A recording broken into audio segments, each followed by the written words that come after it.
आजची recipe instant मटर पनीर. विश्वास ठेवा, खूप छान आणि चविष्ट होते. तर मटर पनीर बनवण्यासाठी एका कढईमध्ये 2 चमचे तूप किंवा बटर टाकून घ्यायचे. त्यानंतर 1 चमचा जिरा टाकायचे, चांगलं हलवून घ्यायचं. 2 कांदे बारीक कापून टाका किंवा मिक्सरमध्ये चांगले बारीक करून टाकायचे.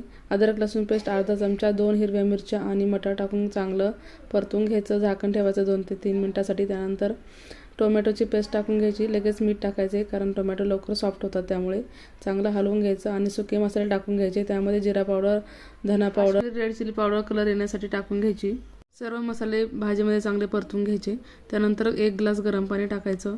परत मिक्स करून घ्यायचं चांगलं आणि याला चांगली 7 ते 8 मिनिटं उकळी येऊन द्यायची.